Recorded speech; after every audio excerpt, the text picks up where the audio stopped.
tal mate?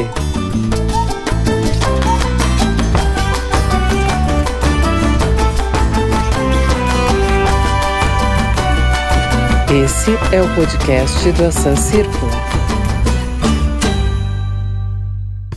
Olá, eu sou a Gabriela Coelho e esse é o podcast Que Tal Mate? Uma produção do Círculo de Referência em Agroecologia, Sociobiodiversidade, Soberania e Segurança Alimentar e Nutricional, o Assam Círculo, ligado à Universidade Federal do Rio Grande do Sul.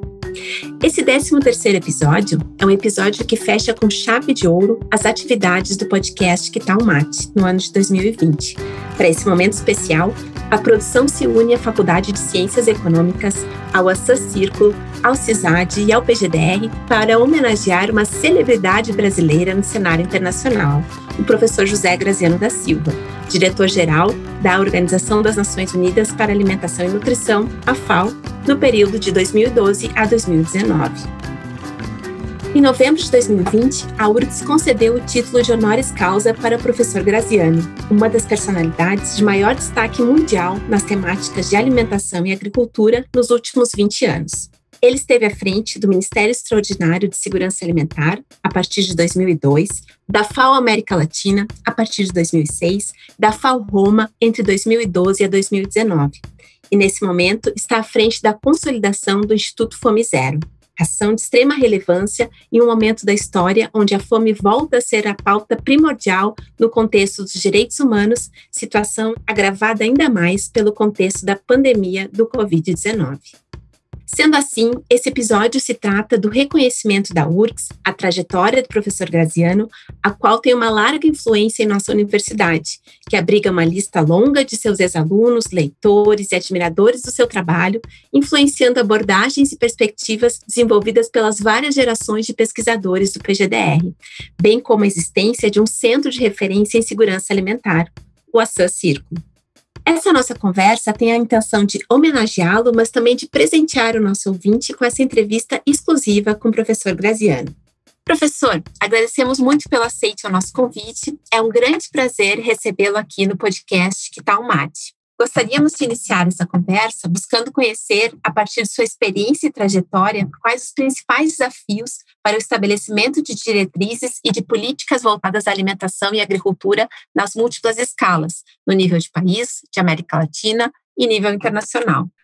Bem, primeiro eu quero agradecer o convite para participar desse debate e agradecer também à Universidade Federal do Rio Grande do Sul por todo o trabalho que tem feito nessa área da segurança alimentar e nutricional. É uma referência hoje mundial os trabalhos feitos aí na casa. Essa pergunta é bastante ampla. Eu diria que a situação hoje, pós-pandemia, é um grande desafio. Que situações são essas? Os grandes desafios são enfrentar os problemas estruturais que nós temos.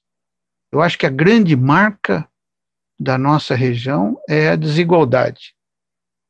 A desigualdade da renda, da riqueza, da posse da terra, uma profunda desigualdade que impede um funcionamento harmônico do tecido social. Nós temos uma exclusão de uma proporção muito alta da população para dizer que as coisas vão bem. Essa pergunta que a gente responde no cotidiano, tudo bem? Devíamos começar como os espanhóis explicando, não é bem assim, não está nada bem. Além da desigualdade, uma outra característica da região é a fragilidade dos nossos estados nacionais.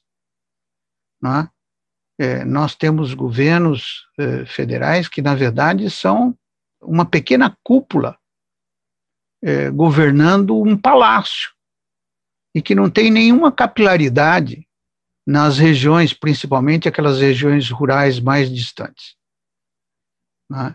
Isso, em maior ou menor proporção, se revela em toda a região. Uma cúpula enquistada no poder e que não tem efetivamente manejo do país e do seu povo. Então, a descentralização, a desigualdade, né, e as consequências da crise financeira e econômica que está nos afetando, quais sejam o alto nível de desemprego, né, um desemprego que já era estrutural, que era compensado por trabalhos informais, setor informal, como o trabalho doméstico, por exemplo, que é o maior empregador, no caso brasileiro, por exemplo, né? Isso se acentua muito agora na desigualdade, de modo que a saída dessa situação de crise profunda tem que passar por uma reativação econômica, não há dúvida, né? Tem que passar por uma manutenção de uma política de segurança alimentar e nutricional como política de Estado, não de governo, né? O Brasil tem o direito à alimentação inscrito na sua Constituição. É um direito de todos, né, os brasileiros terem uma alimentação saudável. E é um dever do Estado garantir isso. Então, não faz sentido um governo de plantão entra e descontinua, decide acabar com toda a política de segurança alimentar que foi montada ao longo dos 10 anos do início da década, né? Isso se reflete na extinção do Conceia, na falta de recursos para o programa de compras da agricultura familiar, o PAA, né? Da redução do apoio à merenda escolar, e assim sucessivamente. Poderia enumerar aqui, sem falar nas políticas de desvalorização, eu diria, do salário mínimo. O governo acabou de anunciar agora que pode ser que ele reajuste o salário mínimo no começo do ano, mas está rompendo com uma política que deu muito impacto na desigualdade brasileira, que foi a política de valorização do salário mínimo, fazer um aumento do salário mínimo acima dos valores da inflação. O salário mínimo não é apenas o salário daqueles que recebem, ele é o tipo de um farol de salários para toda a economia. Se aumenta o salário mínimo, se aumenta também, por exemplo, o salário da empregada doméstica, né? Você empodera, fortalece aqueles salários do setor informal, né? Os valores pagos no setor informal. Então, é uma política muito importante que precisa ser retomada. E, fundamentalmente, precisa ter uma capilaridade, né, das políticas públicas. Precisa haver uma descentralização das ações do Estado. Estou falando não apenas do Brasil, mas da América Latina toda. O Brasil ainda tem alguma capilaridade nas políticas de saúde, através do SUS, e nós vimos a importância agora do SUS nessa pandemia, né? O Brasil ainda tem alguma capilaridade na política de educação, né? E nós vimos o que significa a falta de uma merenda escolar agora na pandemia, crianças passando fome da única alimentação que muitas delas tinham, e seguramente a única alimentação saudável que tinham ao seu alcance. Então, essa descentralização, principalmente da política de educação, da política de saúde, da política de segurança alimentar e da política de assistência social na América Latina é fundamental. Nós precisamos de uma política permanente de assistência social. Temos discutido muito os programas de transferência de renda. Eles foram a grande razão da América Latina ter crescido e distribuído renda no início da década, né? No início dos anos 2000. Essas transferências de renda, tipo o programa Bolsa Família, se espalharam rapidamente por todo o continente, né? E foram razão do sucesso desse crescimento. Hoje, com a pandemia e com a difícil retomada que nós teremos, que dificilmente vai gerar empregos de qualidade, nós temos que pensar numa política permanente de distribuição de renda, nós temos que pensar em uma política permanente de, por exemplo, renda mínima, que há muito tempo se discute no Brasil, né? Não basta programas tipo o auxílio emergencial. Nós estamos na iminência de um risco, né, da descontinuidade desse programa agora no final do ano, que deve impactar de maneira, eu não sei nem dimensionar esse impacto que pode causar o fim das transferências do governo federal durante a pandemia, já que a segunda onda, infelizmente, parece confirmada. Nós vamos para uma segunda onda, e muita gente diz que pelo atraso que nós estamos em relação à questão das vacinas, não se afasta uma terceira onda durante o ano 2021. Professor Graziano, agradecemos muito a sua explanação e gostaríamos de colocar a seguinte questão. A fome e a insegurança alimentar e nutricional vem se alastrando desde o final da década de 2010 e de forma mais agravada em função da pandemia do Covid-19. De acordo com a comissão The Lancet, a epidemia da desnutrição causada pela fome ocorre simultaneamente com as epidemias de obesidade e mudanças climáticas, causando efeitos sinérgicos umas sobre as outras. Esse conjunto de epidemias é reconhecido como a sindemia e possui como um dos determinantes comuns os sistemas alimentares globalizados. Ao mesmo tempo, os sistemas alimentares territorializados, que envolvem a agrobiodiversidade, estão inseridas nas dinâmicas regionais, se contrapondo aos sistemas globalizados, vêm sendo enfraquecidos e as dietas regionais substituídas por alimentos ultraprocessados. Esses processos vêm acarretando no empobrecimento das comunidades locais e acometendo tanto as populações urbanas como as rurais em todo o mundo. Nesse contexto, no ano passado foi lançado o livro Do Fome Zero ao Zero Hunger, uma perspectiva global, que apresenta como a estratégia Fome Zero tem sido replicada e adaptada por países que buscam implementar o combate à fome e a redução da pobreza, e foi adotada como Objetivo 2 da Agenda 2030 relacionada aos Objetivos de Desenvolvimento Sustentável. Professor Graziano, poderias compartilhar conosco a trajetória do programa Fome Zero, desde a sua origem até se converter no segundo Objetivo de Desenvolvimento Sustentável? Com muito prazer, Gabriela. Esse eu acho que é uma das coisas que o Brasil fez que deu certo, né? E para muitos que não conhecem, quero contar como é que nasce o programa Fome Zero e como é que, de um sucesso brasileiro, ele se torna uma referência mundial. O programa Fome Zero surge durante as campanhas presidenciais do candidato Lula da Silva, que finalmente se elege em 2002. Mas em todas as campanhas anteriores, o Lula andou muito pelo Brasil. E eu tive o prazer de acompanhá-lo, principalmente nas chamadas Caravanas da Cidadania, um ônibus que percorreu o Brasil, mais de 90 mil quilômetros, durante meses a fio, a partir de 93, e coletando experiências exitosas de políticas. Fome Zero nasce aí, uma coletânea de políticas exitosas que já eram implantadas nos municípios, em diferentes regiões do país. Então, nós juntamos no Fome Zero aquilo que dava certo.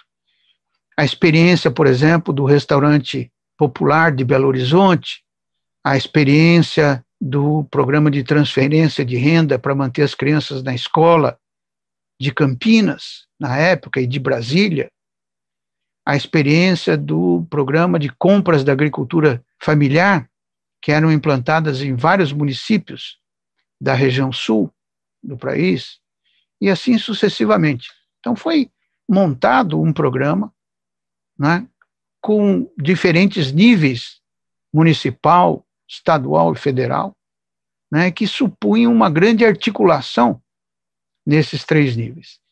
E quando chegou a vez de implantá-lo a nível federal, em janeiro de 2003, eu era ministro da Segurança Alimentar e Combate à Fome. O primeiro ato que eu levei para o presidente Lula foi a recriação do CONSEA, que tinha sido criado por proposta do Lula ao então presidente Itamar Franco e tinha sido extinto no governo Fernando Henrique Cardoso.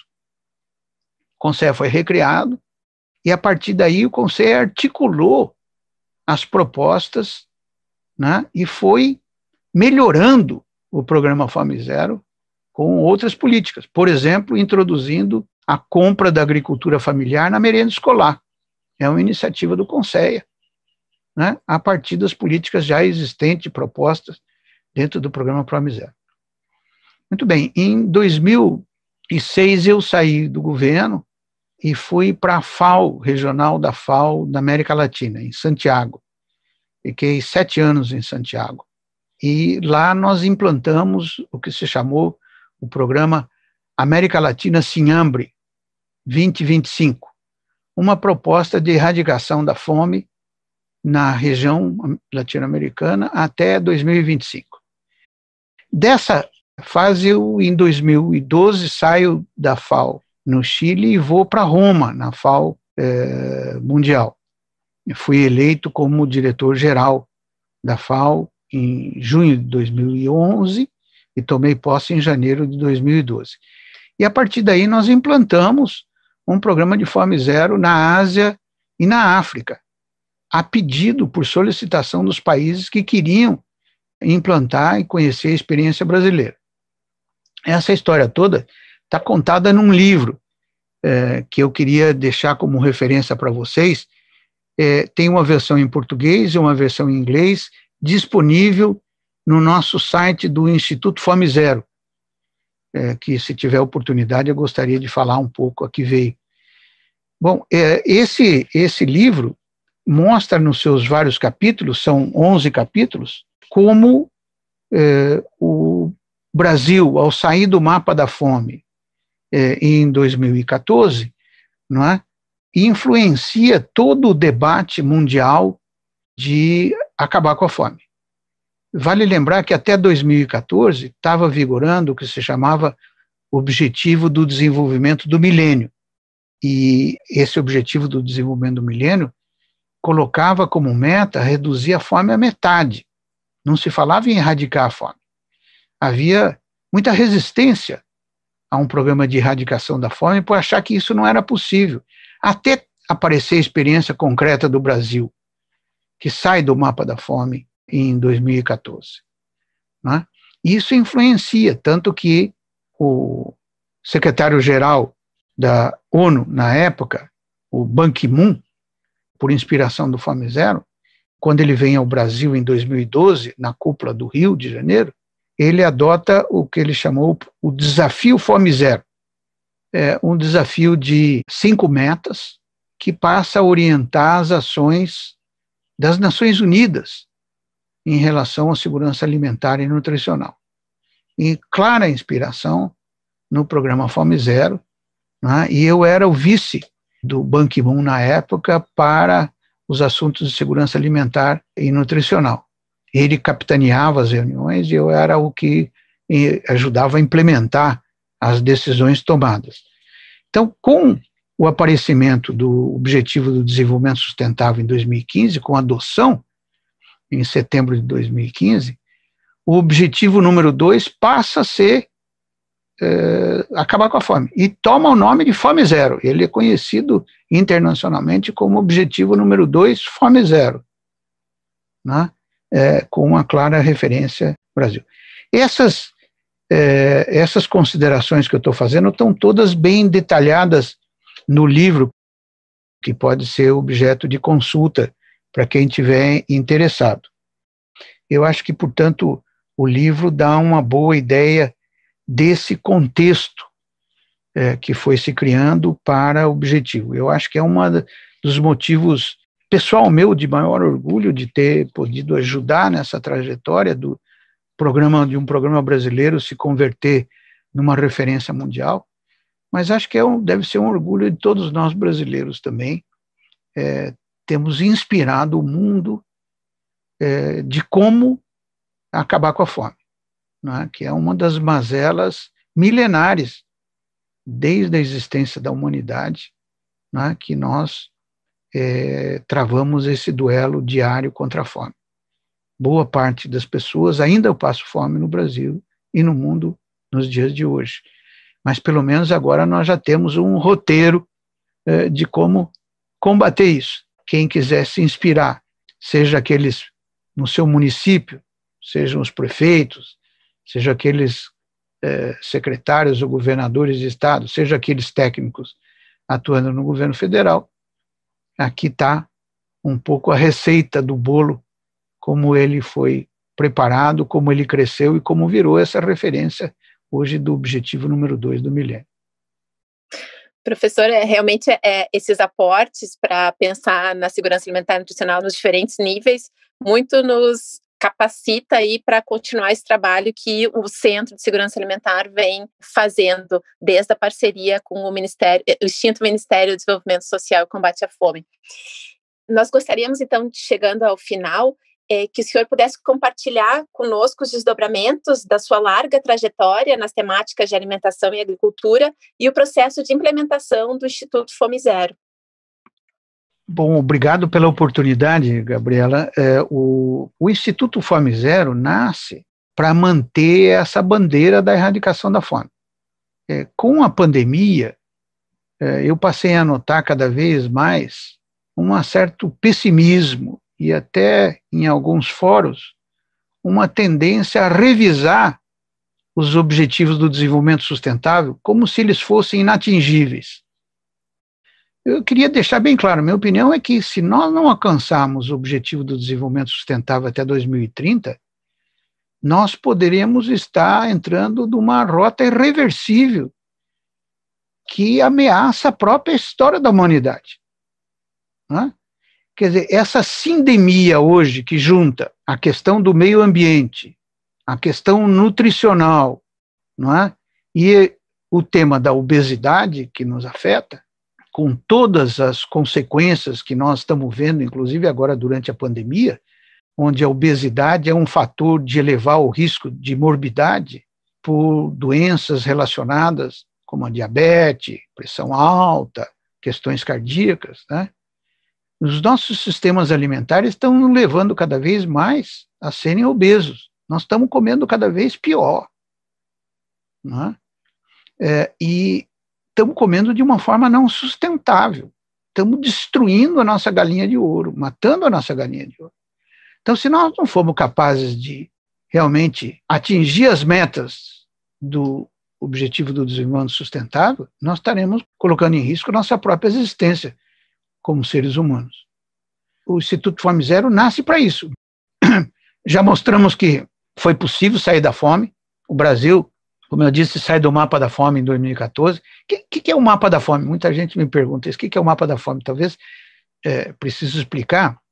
A FAO, o PMA, que ganhou agora o Prêmio Nobel, fazem todo ano um mapa mundial onde eles pintam os países de diferentes cores.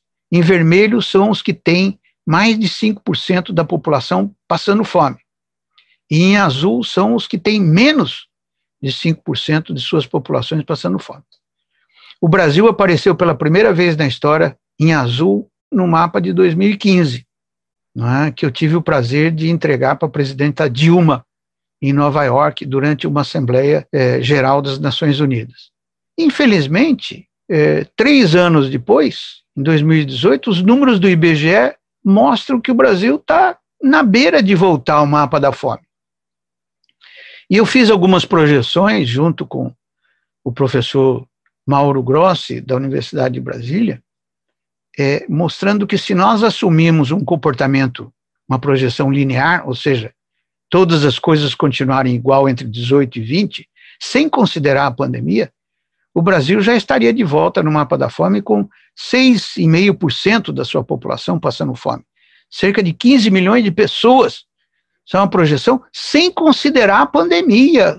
Vou sublinhar isso. Se nós considerarmos a pandemia, e principalmente se considerarmos o fim do auxílio emergencial, esses números certamente vão no mínimo dobrar. Né? No mínimo dobrar. Nós devemos estar pensando em alguma coisa de 25 a 30 milhões de pessoas passando fome no final do ano, se não tiverem acesso mais ao auxílio emergencial. Então, esse risco de uma negligência com a política de segurança alimentar e nutricional, que tem que ser uma política permanente. A gente come todo dia, come 3 vezes ao dia, deveria comer 3 vezes ao dia. Então, precisa ter uma política de segurança alimentar permanente, uma política de Estado, zelando por isso. Me fez, junto com um grupo de amigos e companheiros que trabalhou na elaboração do Fome Zero, a criar o Instituto Fome Zero.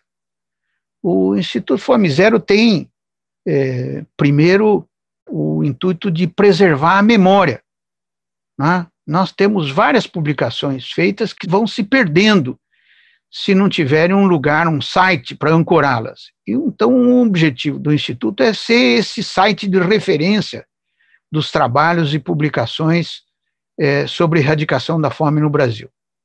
Não é? Pretendemos lá ter uma bibliografia acessível para ajudar todos aqueles que queiram trabalhar no tema da segurança alimentar e nutricional com essa perspectiva da erradicação da fome.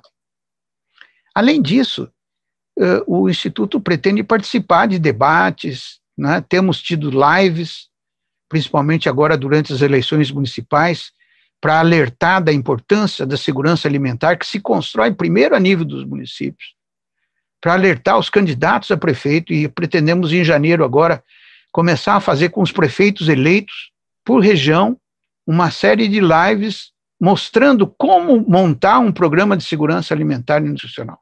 Então, o Instituto é um órgão de apoio, assessoria à elaboração de programas de erradicação da fome. E é também, através do Instituto, que nós pretendemos viabilizar uma série de cursos. Temos um que eu gostaria de fazer, se me permite uma propaganda. Maiores detalhes vocês encontram no nosso site. Dia 5 de janeiro, nós estreamos um curso online com 12 aulas de professores renomados brasileiros e latino-americanos sobre o impacto da pandemia na segurança alimentar do Brasil e da América Latina e as políticas para fazer frente a isso. Nós vamos apresentar um conjunto de propostas nesse curso de como enfrentar a pandemia na América Latina e no Brasil, em particular, a partir dessa visão da segurança alimentar e nutricional. Então, o Instituto Fome Zero se propõe a isso. Nós estaremos abrindo também, em breve, a possibilidade de pessoas que estejam interessadas em trabalhar no tema se associarem ao Instituto e contribuírem com o seu trabalho, ou como assessores, ou como simplesmente divulgando os seus projetos e os seus programas. Nós pretendemos também ancorar um conjunto de projetos que vão nessa direção da melhoria da segurança alimentar e nutricional da população. Essa é a ideia do Instituto. Um think tank, mas também um órgão de assessoria prática de como elaborar políticas de segurança alimentar e nutricional nessa situação da pandemia e principalmente do pós-pandemia. Professor, é muito bom ouvir essa proposta e fazer uma avaliação, né, do contexto brasileiro, no sentido de que o Ministério de Ciência e Tecnologia e Inovações, ele priorizou criar uma rede de universidades, centros de referência em segurança alimentar e nutricional que tivessem esse caráter de extensão, pesquisa, ensino voltados ao fortalecimento do CISAM. E nesse momento, a gente vem desenvolvendo, enquanto Comitê Técnico-Científico, uma plataforma de gestão do conhecimento em soberania e segurança alimentar e nutricional e que pretende reunir indicadores em nível de município para todo o Brasil, a partir de uma experiência que nós tivemos no Rio Grande do Sul do Observatório Socioambiental em Segurança Alimentar e Nutricional. Então, nos interessaria muito a gente evoluir numa possibilidade de parceria com o Instituto, inclusive enquanto Comitê Técnico-Científico, ou mesmo como o nosso centro de referência, ou essa círculo, para que a gente possa continuar fortalecendo essas políticas que são, digamos, a grande ferramenta brasileira para esse contexto. Então, eu gostaria de agradecer muito a sua participação, desenvolvendo essas 3 questões, e a gente abriria esse espaço para uma mensagem final, para a gente poder rumar para o encerramento desse episódio. Gabriela, primeiro dizer que aceito com prazer a sua proposta de parceria. Nós pretendemos ter um conjunto de entidades, já temos estabelecido um link com o Centro José de Castro, né, com a rede PISAN também, Segurança Alimentar, Pesquisa em Segurança Alimentar e Nutricional, né, com o IBASE, enfim, vários outros institutos, com a Fundação Perseu Abramo, vários outros institutos que são referência hoje no tema da segurança alimentar e nutricional. Eu queria agradecer muito aí essa oportunidade dessa conversa com vocês. Eu não tomo um mate por falta de hábito, mas sempre que tenho alguém que esteja tomando, partilho do mate. Sou muito favorável. Não sei como fica isso agora na pandemia e na pós-pandemia. Certamente vamos ter que mudar esses hábitos de partilhar a cuia e a bomba, mas fica aqui minha admiração aí pelo trabalho que vocês vêm desenvolvendo na Universidade Federal do Rio Grande do Sul, e tenho muito orgulho de dizer que fui recentemente apontado para receber o título doutor honoris causa, que eu espero ter oportunidade de fazê-lo. Já que essa pandemia vai demorar, talvez a gente tenha que achar um jeito de fazer isso virtualmente. Mas é um grande prazer sempre poder falar com vocês. Muito obrigado. Professor Graziano, é com muita honra que nós recebemos essa palestra ministrada pelo senhor nesse podcast e passamos então a palavra ao diretor da Faculdade de Ciências Econômicas, professor Carlos Horn, que vai nos brindar sobre a importância do que é um título honoris causa para a universidade e para a nossa sociedade em geral. Claro, professora Gabriela. Bom, antes de mais nada, meu agradecimento pelo convite, e reiterar que é uma enorme honra poder falar aqui do título que a Universidade Federal do Rio Grande do Sul há de conferir ao professor Graziano da Silva por iniciativa da Faculdade de Ciências Econômicas, né? Ele, por decisão do Conselho Universitário, tomada agora ao final de 2020, a URGS conferirá esse título de doutor honoris causa ao professor Graziano da Silva. Foi uma iniciativa da Faculdade de Ciências Econômicas que foi muito bem recepcionada no Conselho Universitário, ainda em que pese o largo tempo para a tomada da decisão e que está associado ao ano atípico de 2020. Mas a comissão especial que foi constituída para analisar a proposição da faculdade, e composta ela por mim e pela professora Cláudia Wasserman, diretora do Instituto de Filosofia e Ciências Humanas, e pelo professor Carlos Alberto Bissani, diretor da Faculdade de Agronomia da URGS, né, subscreveram um parecer extremamente interessante e totalmente favorável à concessão desse título, né. Esse é um título que tem previsão estatutária na universidade, a URGS é bastante comedida na sua distribuição, apenas a título de ilustração, no caso da Faculdade de Ciências Econômicas, eu diria que faz já alguns anos, e não são poucos, desde a nossa última proposição de um título de doutor honoris causa, ou no caso, doutora honoris causa, então presidente da República, Dilma Rousseff. Agora, então, fizemos essa proposição que foi aceita pelo Conselho Universitário. Originalmente, a faculdade foi levada e acolheu, né, a sugestão originada da área de desenvolvimento rural da faculdade. A nossa faculdade ela é uma faculdade com razoável pluralidade em termos de áreas temáticas. Não, o nome Faculdade de Ciências Econômicas pode dar a entender que se trata apenas de economia, mas não é o caso. Nós temos outras áreas, como relações internacionais, contabilidade, atuariais, e temos uma ampla área de desenvolvimento rural, nela ancorado um programa, o nosso mais antigo programa de pós-graduação, o Programa de Pós-Graduação em Desenvolvimento Rural. Há um curso de graduação também na área de desenvolvimento rural e um centro de pesquisas que é o CISAD. E todas essas três subunidades ou instituições ligadas à pesquisa e ao ensino de desenvolvimento rural e de temas conexos, como segurança alimentar e outros, estão afetos à figura do professor Graziano, né, que foi de lá que partiu efetivamente a iniciativa que foi levada à direção da faculdade e foi logo aprovada por unanimidade no Conselho da Unidade. E de lá partiu, então, para a aprovação no Conselho Universitário, restando agora, uma vez aprovada a concessão desse título, restando apenas agora a cerimônia de entrega, propriamente dita, ao professor Graziano, e que nós esperamos que a pandemia da Covid-19 não nos atrapalhe, né, e que a vacina venha e assim por diante, a entregar esse diploma que tanto nos honra ao professor Graziano o mais brevemente possível. Então, professor Rony, e por que esse título foi agraciado para o professor Graziano? Olha, o próprio parecer e o documento original, que é emanado da área de desenvolvimento rural, já trazem uma resposta bastante detalhada a essa sua pergunta. Evidentemente que há de ter um porquê, né? E eu não vou entrar aqui nos detalhes, mas eu poderia sumarizar basicamente em dois vetores, né? O vetor acadêmico e o vetor do Graziano cidadão e líder de políticas públicas, né? O Graziano acadêmico tem para a área de desenvolvimento rural uma enorme importância, sendo ele responsável pela produção científica de obras de referência na pesquisa da área, responsável pela orientação de inúmeros alunos e assim por diante, né?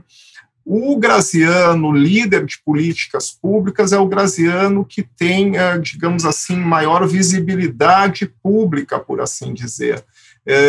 Ele foi, ao início do primeiro governo Lula, estamos falando lá do início do século, né, já, ele assumiu um ministério extraordinário, criado à época, o Ministério de Segurança Alimentar e Combate à Fome, se tornando o principal responsável, e aí daí o papel de liderança, pelo programa Fome Zero, aquele programa que fez com que o Brasil, uma década mais tarde, pouco disso, fosse declarado fora do mapa da fome e da FAO. Uma conquista impressionante, quer dizer, um país reconhecido por sua enorme desigualdade e sim pelos grandes bolsões de pobreza que nos acompanham ao longo do nosso desenvolvimento enquanto país, consegue, no curso de uma década, tamanha redução das pessoas em situação de fome que faz com que a FAO confira esse reconhecimento. E o Graziano é certamente o líder direto disso tudo.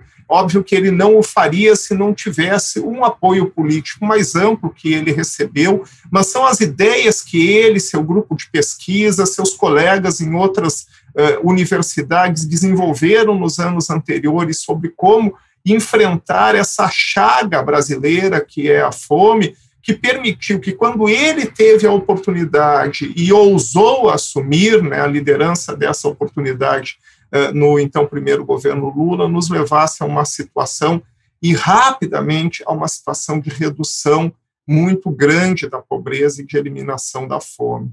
Hoje, entrando agora na terceira década do século XXI, nós não podemos dizer que estamos na mesma situação, mas sempre restará a memória, e é uma memória recente, de que é possível fazer, basta haver um ambiente em que haja efetivamente interesse em combater esses problemas da sociedade brasileira e se escolham as pessoas corretas para liderá-los. Graziano foi a pessoa correta e tanto foi que logo na sequência da sua vida profissional ele se tornou o diretor-geral da Agência da ONU para a questão de alimentação, fome da FAO, em Roma. O segundo brasileiro a assumir essa posição, e lá desenvolveu um trabalho de grande mérito, por todos reconhecido internacionalmente, lançando bases de programas de combate à fome por todo o planeta. Então, não poderia ser diferente, sendo a Faculdade de Ciências Econômicas na URGS uma das casas dos estudos, da pesquisa, do ensino de desenvolvimento rural, de segurança alimentar, digamos assim, de combate à fome, para nós soou natural levar essa proposição ao Conselho da Universidade Federal do Rio Grande do Sul e tivemos a satisfação do acolhimento por nossos colegas da URGS. Professor Rony, tendo em vista que é uma conquista tanto para a Universidade Federal do Rio Grande do Sul e como para a sociedade como um todo, eu tomaria mais uma parte do seu tempo e faria a seguinte questão: como que um título como esse, gestado dentro dessa potência que é a universidade, mas que muitas vezes fica invisibilizada para a sociedade em geral, como que ela pode repercutir na sociedade nesse momento, então, de tanta, digamos, desconstrução das políticas educacionais, como as universidades? Olha, eu espero que repercuta favoravelmente, sobretudo, naqueles círculos que estão mais afetos às questões de segurança alimentar, enfrentamento das questões de nutrição e de fome e, de uma forma um pouco mais geral, de políticas públicas, né?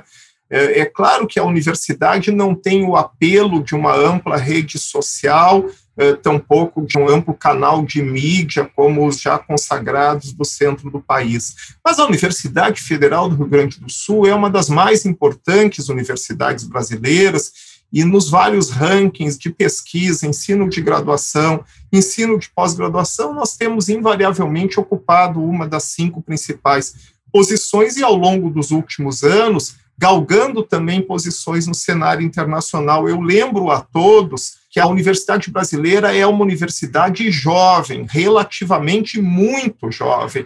A Universidade Brasileira tem pouco mais de um século de existência, havendo universidades na própria América Latina com 3, 4, 5 séculos de existência. Né, sem falar em universidades europeias ou norte-americanas de ponta também, que também têm longa existência. Pois bem, esta jovem universidade, jovem e pujante universidade brasileira, ela se vê, sim, na obrigação de reconhecer aquelas pessoas que merecem tal reconhecimento das suas grandes referências, como é o caso do professor Graziano. E o faz, repito, como já disse lá ao início dessa nossa conversa, o faz de maneira comedida, de tal sorte que aquelas pessoas que a URGS tem selecionado para conferir-lhes o diploma, o título de doutor honoris causa, representam um reconhecimento bastante substancial para a universidade, e nós esperamos que a comunidade universitária mais ampla e de pesquisa no Brasil inteiro, na América Latina, e, para não dizer no mundo, pelo conhecimento, né, o reconhecimento que o Graziano granjeia, né, recebam essa notícia da mesma maneira que nós, com a mesma alegria com que nós podemos propor ao Conselho Universitário. Agradecemos muito as suas palavras, professor Horn, e nesse momento final nós gostaríamos de agradecer imensamente a presença do professor Graziano e poder compartilhar conosco a sua brilhante trajetória de grande orgulho para o Brasil e que fortalece de forma vigorosa a pauta dos direitos humanos, tendo como centralidade a segurança alimentar e nutricional. Além de parabenizá-lo pela iniciativa do Instituto Fome Zero, que leva à frente essa caminhada. Da mesma forma, agradecemos ao diretor Carlos Horn pela manifestação da Faculdade de Ciências Econômicas, esclarecendo o significado do título honoris causa concedido ao professor Graziano e por que a faculdade protagonizou essa indicação. Com muito orgulho, encerramos esse episódio especial do podcast Que Tal Mate e as atividades nesse marcante ano de 2020. O Que Tal Mate é uma produção da San Círculo, ligado à Universidade Federal do Rio Grande do Sul. A coordenação do podcast é da professora Gabriela Coelho de Souza e de Daniele Finamor. O roteiro desse episódio é da Gabriela Coelho, a produção é de Silvana Granja e Jaqueline Patrícia Silveira, a vinheta e a edição de áudio são do Pedro de Bois e a identidade visual é da Helena de Lima Miller. Até o próximo episódio, em 2021. Que tal mate?